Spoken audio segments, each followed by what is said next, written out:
I, 27, female, am a recently divorced mother of two. My ex-husband Dylan, 27, male, and I were married for 5 years until we divorced last year. I have been through tons of stuff these past few months, dealing with the kids and the divorce, in addition to the situation with my ex-mother-in-law. I was trying to deal with it as best I could until my ex-mother-in-law came knocking at my door a few days ago, apologizing for everything. Let me get you all caught up. Dylan and I have known each other since we were kids. Our moms were best friends, and I mean best friends. They had grown up with each other, went to school together, and even got married and had kids around the same time. It was one of those rare friendships that came once in a lifetime. They were each other's ride or die, as we say these days. So it was obvious that Dylan and I also got super close. Our moms would take us on play dates with each other, and they'd take turns dropping us at school, picking us up from practice. While growing up, it was as if we had two mothers who loved and took care of us equally. Throughout our childhood, Dylan and I were always coupled together. It was as if people almost knew that we'd end up together. Not to mention, our moms joked about it all the time. They used to say that Dylan and I getting together would finally make them related in some way. I honestly hated when they would poke fun at us, mainly because I had a massive crush on Dylan and would get embarrassed every time they teased us, especially when it was clear that 8-year-old him had other priorities like basketball and cars and wasn't in the least bit interested in me. 8-year-old me would have never believed that our parents were right and that one day we would actually end up together. Little 8-year-old me would probably have also had a stroke if she found out how our relationship ultimately turned out. My ex-mother-in-law, let's call her Glenda, 63, female, was like my second mother. My mom worked a lot and came home late in the evening, so I'd spend most of my time after school at Glenda's house. She had always wanted a daughter, but only had Dylan, so she would always call me the daughter she never had. I truly loved her as a mother. She would buy me my favorite treats, and every Christmas I was sure that she would knit me a new cardigan. That's just how she was. Things were just great until my mom got diagnosed with cancer when I was 14. It came as a shock to all of us, and I remember that I felt like my world was crumbling around me when I first heard the news. It wasn't looking good. The cancer was diagnosed at a late stage, and there wasn't much anyone could do except hope and pray that the chemotherapy would work. For the next 2 years, my mom weakened in front of my eyes. I was so used to her being so energetic and full of life that it hurt me to see her just wasting away. She went for all her chemo sessions and began losing all her hair. She lost tons of weight, became very frail. During this time, I was a mess. I was so worried about my mom, and Glenda was the only one I could speak to because I knew that she was one of the few people who understood how I felt. My dad barely had any time to be sad. He was working overtime to pay for all the medical bills, and the last thing I wanted to do was put more pressure on him. Glenda took care of everything. She became my mother's caretaker and made sure that I didn't have to worry about anything and focus on school. She made all the food, made sure my mom took her meds, and made sure that I was doing as well as I could considering the situation. After battling cancer like a warrior for 2 years, my mother peacefully passed away, surrounded by all her loved ones when I was 16. It was one of the worst days of my life. I remember feeling as if I would never be happy again because I had lost my best friend. My dad, Glenda, and I grieved together. Glenda helped me through it. I remember that for a few weeks after my mom passed, I stopped eating, showering, going to school. Glenda sat me down and told me that my mother would never want to see me like this, and that she would curse her from heaven if she did nothing to cheer me up. It was the first time I smiled in months. Over the next couple of years, I started hanging out at Glenda's every day. She always knew how to make me feel better, and she was one of the few people that I trusted and loved. I got even closer to Dylan. He was in his bad boy phase and was hanging around with the wrong sort of people, but somehow this made him even more attractive to me. I blame the teenage hormones. He also began taking an interest in me, and I was very flattered. We started hanging out, and it became clear that we had started developing feelings for each other. But even back then, it was as if I loved him more than he loved me. We'd be together all the time in private, but in public, he'd act pretty indifferent to me. I didn't mind too much because he kept telling me how much he loved me and how he was planning on marrying me when we got older. Pro tip, ladies, this type of behavior is a massive red flag. A man who truly loves you will never be embarrassed to show you off publicly. I learned this the hard way. I did feel bad sometimes when Dylan would ignore me. I felt as if I was not worthy enough for him to fully accept me. I based my entire self-worth on whether he liked me or not. Again, this is a very harmful mindset to have. Never base your self-worth on anyone's opinion except your own. We started dating secretly for 2 whole years, and there were many times when I just wanted to let everyone know that we were together. Dylan would sometimes flirt with other girls right in front of me, and then when I'd get mad about it, he'd tell me that I was making a big deal and that he was just trying to keep up his image. Now, when I look back at his behavior, it's sad to think how little I thought of myself. I was still in a very emotionally vulnerable state and needed comfort, which he provided. I disregarded all his red flags and let him walk all over me just because I didn't want to let him go for the times he did make me feel good. I was so naive. I should have just known better. When we were 19, I had finally had enough of being sidelined and practically pleaded with him to come out publicly with our relationship. After ages, he finally agreed. Glenda was the happiest when she found out, and she embraced me and said that she always knew that we'd end up together because it was fate. Glenda knew that her son wasn't exactly the best and was hanging with the wrong sort of people, and somewhere deep down she felt as if being in a relationship with him would help him change. Honestly, I felt the same way. I truly believed that I could positively change Dylan and make him a better person. Dylan kept drinking. He dropped out of high school and could never hang on to a job for more than a few months. He spent most of his time hanging out with his gang friends. Since I had known him for ages, I believed that he still could turn his life around, and I felt that being in a serious relationship with me would help him get his act together. Needless to say, I was very wrong. No matter how much I tried to help Dylan, he reverted back to his old ways. I would constantly get him job interviews, which he wouldn't attend. I enrolled him for courses so that he could gain more skills, but he never showed up. I sent him to therapy to help him get sober, but nothing worked.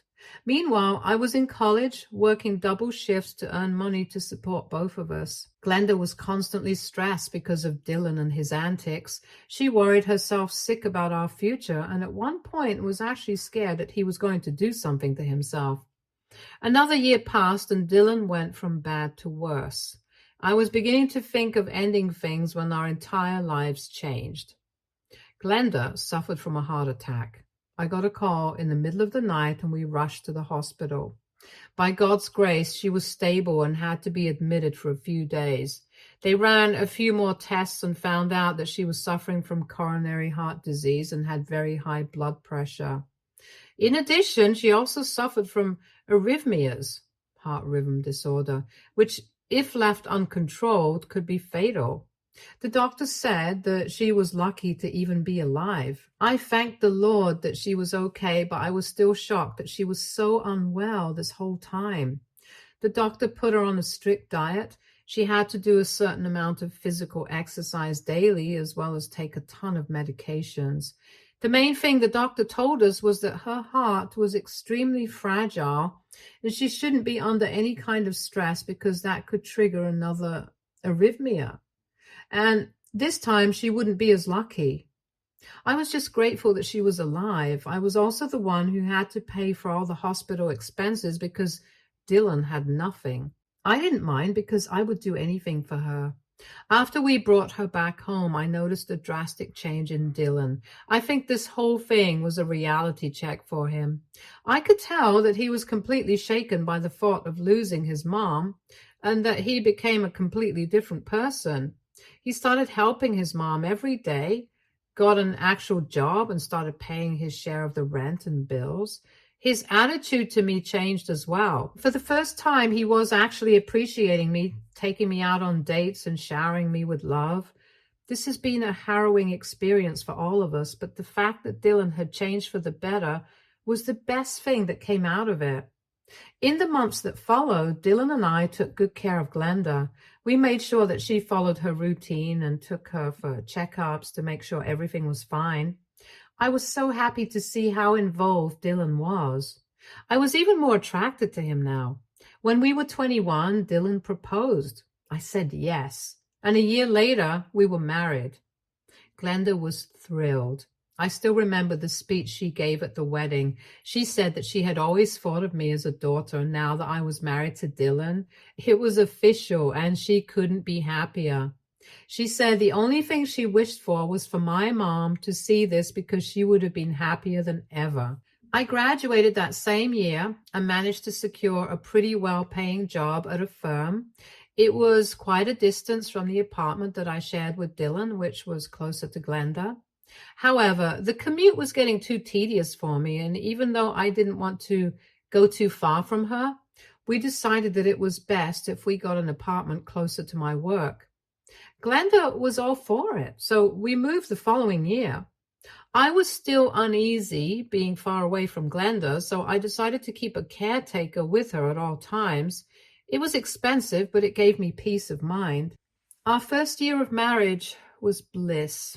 I loved this new, improved version of Dylan. He helped out with all the bills, even though he was earning significantly less than me.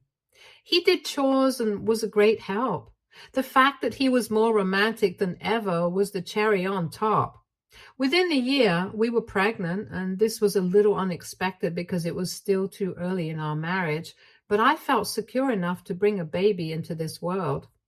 Glenda was thrilled about becoming a grandma.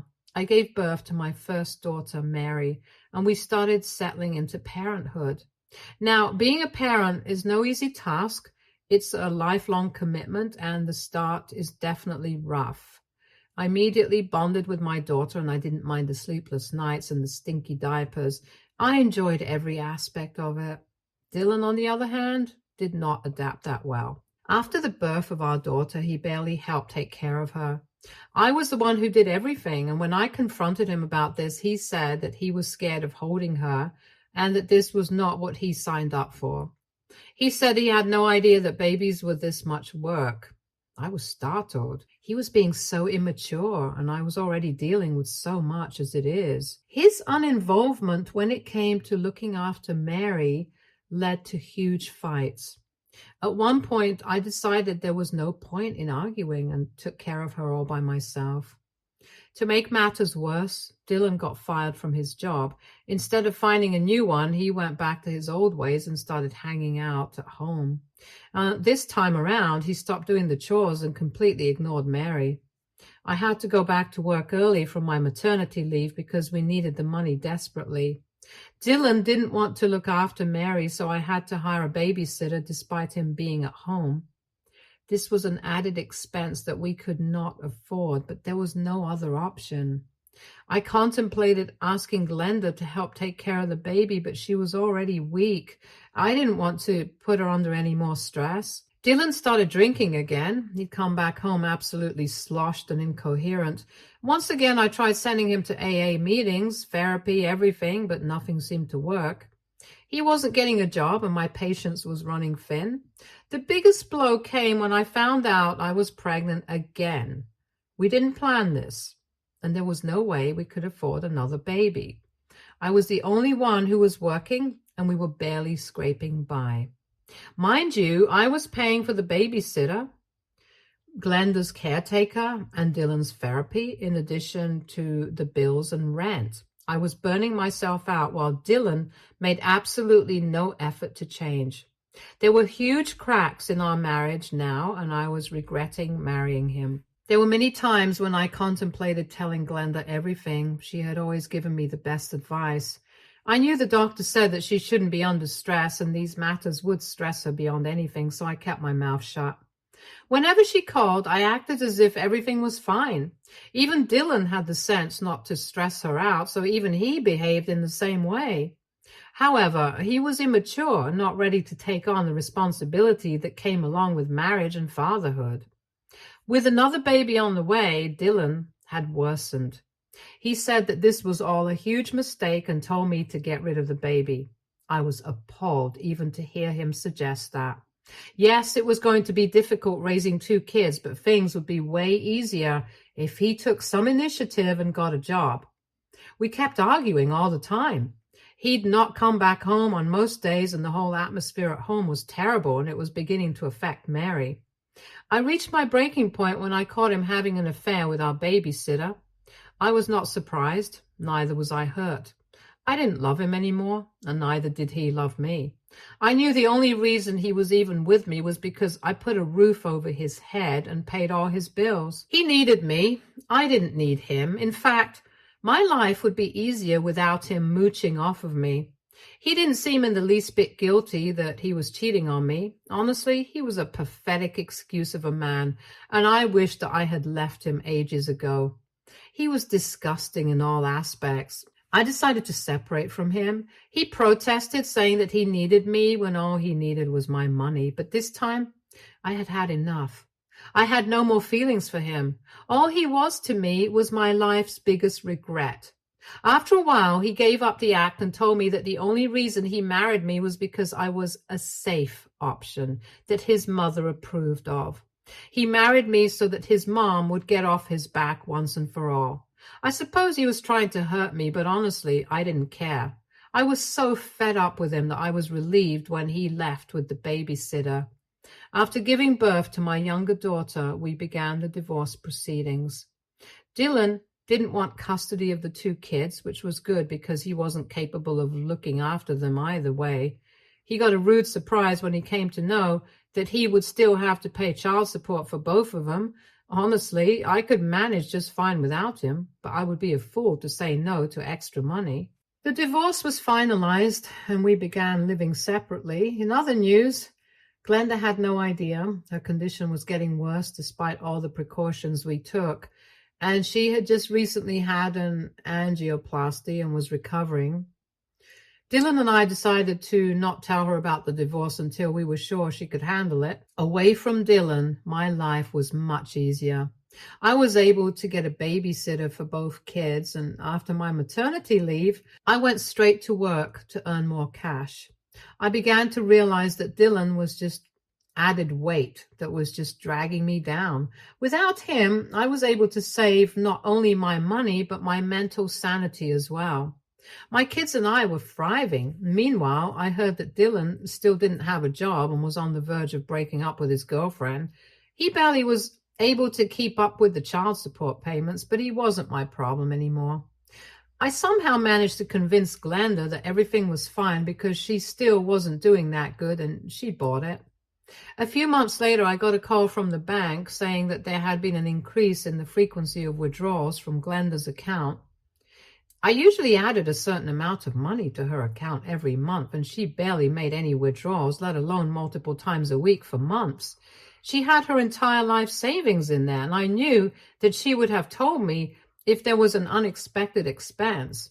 I visited the bank, and they told me that the money had been withdrawn and deposited to none other than Dylan's account. I was furious. This pathetic man was stealing from his own mother. Glenda had no idea that her money was being debited. I requested the bank to block Glenda's account and prevent any more withdrawals unless she herself did it, and stormed straight to his house. When I confronted him, he said that I should mind my own business because it was his mother's money and he could do whatever he wanted with it. I told him that I was the one who was depositing money into her account and he had no right to use her money, especially without her knowledge. He began getting aggressive and calling me all sorts of names. I told him that I blocked the account and there was no way he would be able to access it anymore. I told him to get a job and spend his own money on his girlfriend instead of mooching off of his sick mother. Barely a week later, I got the worst phone call of my life. It was from Glenda. I had never heard her sound so sad before. Let me sum it up quickly. Dylan was furious at me for blocking him from his Glenda's account. He went against his promise of not involving her in our matters and played the victim card. He met Glenda and filled her head with all sorts of lies. He told her that I forced him to have kids and used up all his savings. He also said that I was the one who constantly cheated on him and abused him. When he couldn't take it anymore and suggested separating, I threatened him by saying that I would give Glenda a heart attack by making up all sorts of lies about him and finishing her once and for all. Out of fear for his mother's life, Dylan decided to continue staying in this loveless marriage. I couldn't believe that he had stooped to this level. He reversed the cards and victimized himself. On top of that, he told Glenda that I was the one who had been stealing out of her account every month and even called the bank to confirm the withdrawals. Oh, also, I had stolen away his kids even after he begged me to share custody with him. Yeah, he is the ultimate scumbag. He went and told Glenda all these lies and she believed him. She called me up to say that she had no idea that I was such a vile human and that she was ashamed that she ever thought of me as a daughter. What hurt the most was when she said that my mother would have been so disappointed in me if she were alive.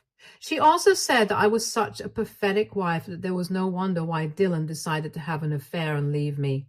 She said that she supported it and I deserved it. Lastly, she said that she didn't want to see my face ever again and hung up. I wanted to tell Glenda the truth so badly, but I knew that she wouldn't be able to take it. This whole mess was already a huge shock to her and she was very weak. And I knew if she got any more stress, she literally could die. I kept quiet. I didn't say a word. It didn't matter if she thought I was a villain. If me, being a bad person, kept her alive, then so be it. I loved Glenda too much to have her death on my hands, so I shut my mouth and accepted everything she said. I would protect her no matter what. Dylan and I had a massive argument regarding this, and ultimately I chose my peace. I figured that there was no point arguing with an idiot like him because it just led to more problems. Although it hurt to not speak to Glenda anymore, I began to move on with my life and focus on my work and kids. Around 9 months passed and I had no contact with Glenda until last week. I got a call from the hospital saying that Glenda had suffered a stroke and wanted to speak with me urgently. I rushed to the hospital. Glenda looked very weak. The doctor said that this stroke could have been fatal, but luckily her caretaker brought her in early. Glenda looked at me with tears in her eyes, and at that moment I knew that she knew the truth. She apologized to me, and it was difficult for her to even talk with all the tubes. She said that she was sorry for ever trusting Dylan over me. Apparently, in these past few months, Dylan had taken and used up all of Glenda's savings. She didn't even have enough money to pay for her hospital stay. When she found out that her money was being withdrawn, she cornered Dylan and demanded an explanation. He denied all the claims and blamed me, but she didn't believe him. Finally, he admitted to everything. He told her that he had lied about me and had used up all her money. Glenda said that after hearing everything, she felt extremely uneasy and wanted to rush to meet me, but she fainted and was brought to the hospital. The minute she regained consciousness, she called me to apologize. I couldn't believe what a loser Dylan was. I told Glenda that she didn't need to apologize. The only reason I hid the truth from her was so that I could protect her. She said she wasn't worthy of my kindness and that she should have realized that Dylan was the problem in our marriage all along. I promised her that she didn't need to worry about anything and that I'd stick by her no matter what. She is currently still in the ICU. She's doing better, but we don't know what the future holds. Dylan is too ashamed to even show his face. I visit her every day and am barely able to pay the bills. Am I being stupid by doing this? Should I just take her home and let her spend her last days in peace? Also, how do I tackle Dylan? I'm so stressed and just need a break. Update 1. Hi. Wow, so many of you are calling me all sorts of names on here. Yes, I was stupid for not leaving Dylan earlier. Don't you think I know that? You all are being so unnecessarily rude over the wrong things. Dylan literally caused his mother to have a stroke, and you all are just brushing over that and blaming me for random things? Please stop. I have way too much on my plate already. I have also got a bunch of supportive comments. Thank you so much. You have no idea what it means to me. Moving on to the update. It's been almost a month since my last post, and Glenda is still hanging on, but it looks like her heart is about to give out. Her blood pressure is still high and she's being constantly monitored. Dylan finally came to his senses and apologized for everything. Not that it would make much of a difference. He's already ruined all our lives. I can't bear to even look at him. I made it very clear to him, and if he didn't give back all the money that he had taken from Glenda's account, I would contact the police. And then he would be in even more trouble. Dylan already has a bunch of felonies, so I know the last thing he wants is having the police involved. He promised to help pay the medical bills and so far has been contributing to everything, which is the least he can do. Glenda refuses to see him. She says that even the thought of him gives her hypertension. Glenda is going through so much, but is still putting on a brave front. I was able to bring the kids to see her yesterday, and even though it was for a little while, she completely brightened up. The doctors are trying their best, but it doesn't loom promising. We're still hoping and praying, and I would appreciate it if you could too. Update 2. Hello everyone. Thank you so much for all your well wishes and prayers. Glenda is improving quite a bit and is finally out of the ICU, which is great for all of us.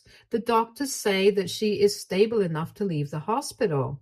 All our prayers have worked. She is getting discharged next week and she's still very high risk and doesn't have much time, but she's getting stronger and wants to leave the hospital more than ever.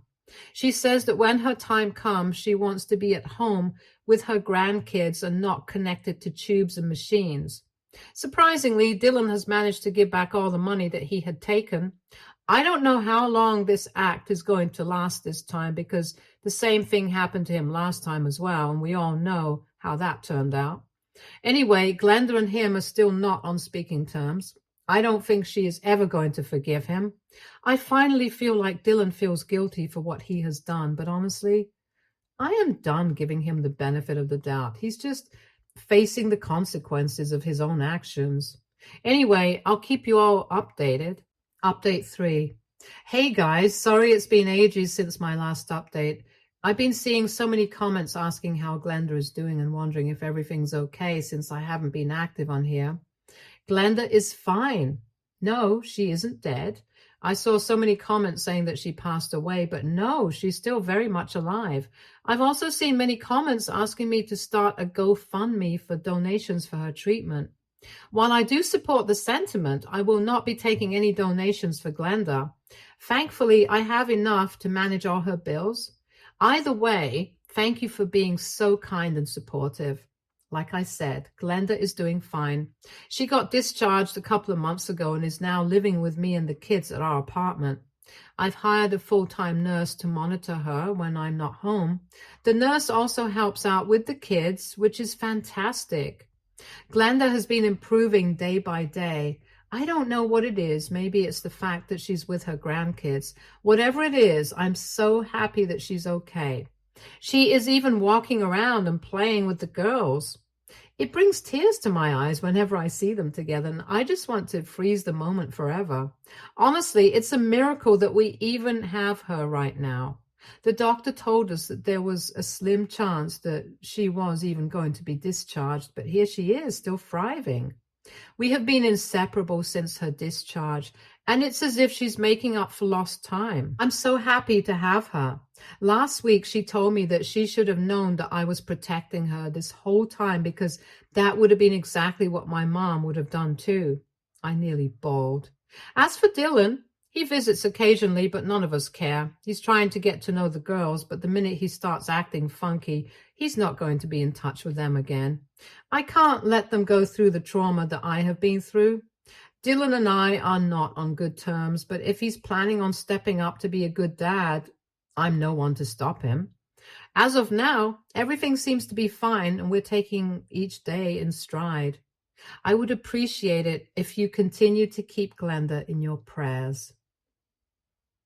Stay tuned for more stories from our girl relationships.